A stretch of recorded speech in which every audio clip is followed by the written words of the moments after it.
Right. ఇంకో అంశం చూడొచ్చు మనం ఇక్కడ.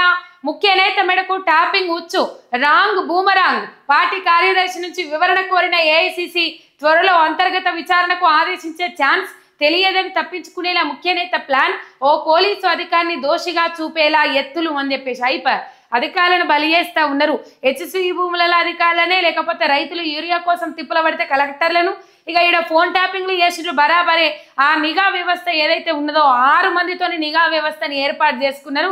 ఆ 6 మందిలో ఒక పోలీస్ అధికారిని, ఒకవేళ నిజంగా ట్యాపింగ్ జరిగిందని చెప్పేసి ఇక్కడ మంత్రులు ఎవరైతే అక్కడ రుజువు చేస్తారో, మంత్రులు ఎవరైతే రాహుల్ గాంధీ అపాయింట్మెంట్ కోసం ఎదురు చూస్తా ఉన్నారో, రాహుల్ గాంధీ దగ్గరికి పోయి మా బాధంతా చెప్పుకుంటామని చెప్పేసి వాళ్ళు 1000 కళ్ళతో ఎదురు చూస్తా ఉన్నారు. వాళ్ళు కనుక అక్కడ పోయి వివరాలు ఆధారాలు సమర్పించిన నేపథ్యంలో ఇక్కడ ముఖ్య నేత అడ్డంగా బుక్ అవుతాడు. బూమరాంగ్ అయింది ఫోన్ ట్యాపింగ్ అని చెప్పేసి మొత్తం మీద పోయిన ప్రభుత్వాన్ని బదనాం చేసే కార్యక్రమం ముంగటేసుకున్న రేవంత్ రెడ్డి ఇప్పుడు అదే ఫోన్ ట్యాపింగ్ ను ఈ ప్రభుత్వంలో వాళ్ళ కాంగ్రెస్ పార్టీ నాయకులు జరుగుతా ఉన్నాయి ఫోన్ ట్యాపింగ్లు. ఆఖరికి అందాల బామలు అని చెప్పేసి అందాల బామలు వచ్చారు కదా, వాళ్ళ ఫోన్లు కూడా ట్యాప్ జరిగినాయి. ఇక మొత్తం మీద ప్రతిపక్ష నాయకుల ఫోన్లు కూడా ట్యాప్ చేస్తా ఉన్నాడు. ఆఖరికి మీనాక్షి నటరాజన్ ఫోన్లు కూడా ట్యాప్ చేస్తా ఉన్నారు. ముఖ్యమంత్రి అని చెప్పేసి, ముఖ్య నేత అని చెప్పేసి వార్తలు గప్పుమన్నాయి. ఈ నేపథ్యంలో ఆ 2 మంత్రులు బయటకు వచ్చి వాళ్ళ కడుపులో ఉన్నదంతా కక్కేస్తే మాత్రం రేవంత్ రెడ్డి మాత్రం అడ్డంగా బుక్ అవుతారు. ముఖ్యమంత్రి సీటుకే ఎసరు వస్తుంది. ఈ నేపథ్యంలో ఢిల్లీ నుంచి తిరుగు ప్రయాణమైన తర్వాత ఆ మంత్రుల బుజ్జగింపు కార్యక్రమాలు ముంగటేసుకోనున్నారు రేవంత్ రెడ్డి అనే వార్తలు వినబడతా ఉన్నాయి. ఒకవేళ వాళ్ళు బుజ్జగింపినా కూడా వినకపోతే అక్కడికి పోయి అధిష్టానం దగ్గర మొరబెట్టుకున్న తర్వాత వివరాలు సమర్పిస్తే ముఖ్యమంత్రి మీద వేటు వడక తప్పదు అని చెప్పేసి ఆలోచన చేసిన రేవంత్ రెడ్డి గారు ఏం చేస్తా ఉన్నారంటే, ఇక్కడ ఒక పోలీసు అధికారిని సాకుగా చూపెట్టే ప్రయత్నం చేస్తా ఉన్నారు. పోలీసు అధికారిని ఇరికిచ్చే ప్రయత్నం చేస్తా ఉన్నారు. ఈడ భూములు, హెచ్సిఈ భూముల విషయంలో కూడా అంతే. మీరు చూడొచ్చు. అంటే ఎగ్జాంపుల్ చెప్తున్నా నేను. మొత్తం చెప్పింది రేవంత్ రెడ్డి, కాంగ్రెస్ పెద్దలు. కానీ సిఎస్ను బలి చేసిరు. ఆఖరికి వస్తే సిఎస్ను 6 మంది ఆఫీసర్లను బలి చేసిండ్రు.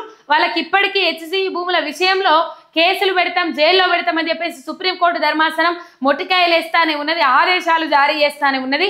హెచ్సిఈ భూములలోనే తాత్కాలిక జైలు కట్టి మిమ్మల్ని అందులో బంధిస్తామని చెప్పేసి మాట్లాడుతూ ఉన్నది. ఇక్కడ కూడా గంతే.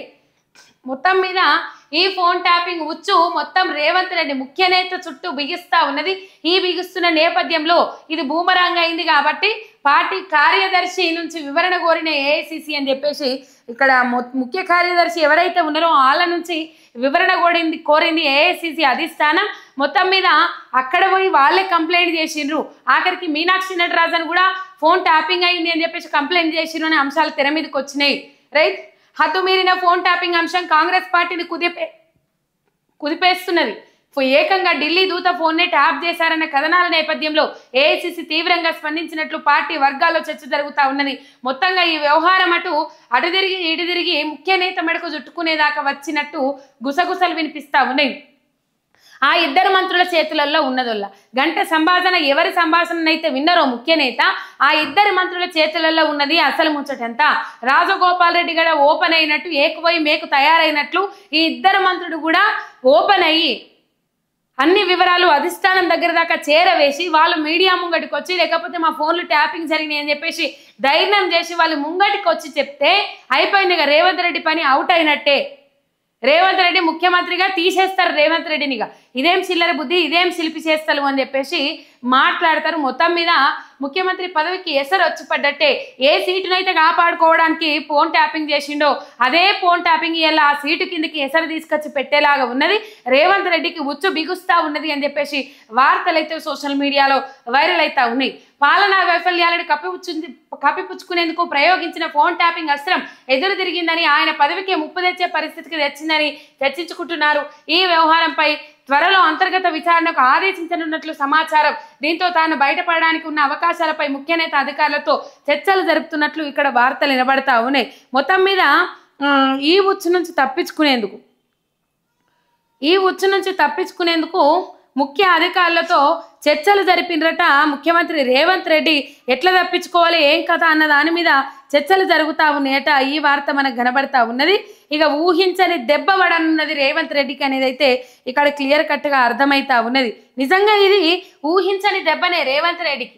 ఏదైతే సీటు కాపాడుకోవడానికి కోసము ఫోన్ ట్యాపింగ్ చేసిర్రు, అదే ఫోన్ ట్యాపింగ్ ఇప్పుడు ఒప్పుకున్నారు. ఫోన్ ట్యాపింగ్ చేసిన అని చెప్పేసి, ఫోన్ ట్యాపింగ్ తప్పేమీ కాదని చెప్పేసి పోయిన ప్రభుత్వంలో కూడా జరిగింది, ఈ ప్రభుత్వంలో కూడా జరుగుతూ ఉన్నది. పోయిన ప్రభుత్వంలో నా ఫోన్ ట్యాపింగ్ జరిగిందని నేను అనుకుంటలేను, ఎందుకంటే జరిగినట్లయితే నన్ను సిట్ దర్యాప్తుకు పిలిచేది అని చెప్పేసి మాట్లాడుతూ ఉన్నారు. సిట్ ఎవరి చేతులు ఉంటుంది అయ్యా? మీ చేతులనే కదా అని చెప్పేసి చాలా మంది మాట్లాడుకుంటా ఉన్నారు. ఈ అంశం ఇక్కడ కనబడతా ఉన్నది. ఒక్కసారి చూడొచ్చు. రాష్ట్రానికి వచ్చిన అధిష్టానం దూత ఫోన్ ట్యాపింగ్ చేస్తున్నారని ఢిల్లీ పెద్దలతో మాట్లాడిన మాటలను దొంగచాటుగా వింటున్నారనే విషయంపై నమస్తే తెలంగాణలో ప్రస్తుతమైన రాడార్ మేడం కథనం కాంగ్రెస్ పార్టీలో ప్రకంపనలు పుట్టించినట్లు ఢిల్లీ కాంగ్రెస్ వర్గాల సమాచారం. దీనికి తోడు తమ ఫోన్లు ట్యాపింగ్ అవుతున్నాయని, కనీసం కుటుంబ సభ్యులకు కూడా రక్షణ లేకుండా పోయిందని ముగ్గురు సీనియర్ కాంగ్రెస్ నేతలు ఏఐసీసీకి లేఖలు రాసినట్లు విశ్వసనీయ వర్గాలు తెలిపినాయి. మొన్న మా ఫోన్లు ట్యాప్ చేసిండ్రు, నిన్న దూత ఫోన్ మీద నిఘా పెట్టిండ్రు, రేపు ఢిల్లీ పెద్దల ఫోన్లు కూడా నిఘా రాడార్ పరిధిలోకి వెళ్తాయేమో అంటూ వారు తీవ్ర ఆందోళన వ్యక్తం చేసినట్లు తెలిసింది. రాష్ట్రంలో మేడంతో పాటు 1 డజన్ మంది మంత్రులు, 25 మంది ఎమ్మెల్యేల ఫోన్లు రెగ్యులర్ ట్యాపింగ్ మాడ్యూలపై ఉన్నాయని పేర్కొన్నారట. అధిష్టానం అనుమతిస్తే తమ వద్ద ఉన్న ఆధారాలతో ఢిల్లీకి వచ్చి అధిష్టానానికి సమర్పిస్తామని, లేదా రాష్ట్ర వ్యవహారాల ఇన్ఛార్జ్ మీనాక్షి నటరాజన్కు ఇవ్వడానికి అభ్యంతరం లేదని తెలిపినట్టు విశ్వసనీయంగా తెలిసింది. దీంతో కాంగ్రెస్ అధ్యక్షుడు తీవ్రంగా స్పందించారని, పార్టీ ప్రధాన కార్యదర్శి నుంచి వివరణ కోరినట్టు ఢిల్లీ కాంగ్రెస్ వర్గాలు తెలిపినాయి. ఆయన ఇచ్చే వివరణ ఆధారంగా అంతర్గత విచారణకు ఆదేశించాలని ఏఐసీసీ నిర్ణయించినట్లు సమాచారం. తెలంగాణలో సంబంధం లేని ఏఐసీసీ సభ్యుడు ద్వారా విచారణకు ఆదేశించే అవకాశం ఉన్నట్టు తెలిసింది. మొన్నటి వరకు బీఆర్ఎస్ ప్రభుత్వం ఫోన్ ట్యాపింగ్ చేసిందని కాంగ్రెస్ నాయకులు అడ్డగోలు ఆరోపణలు చేసిన సంగతి తెలిసిందే.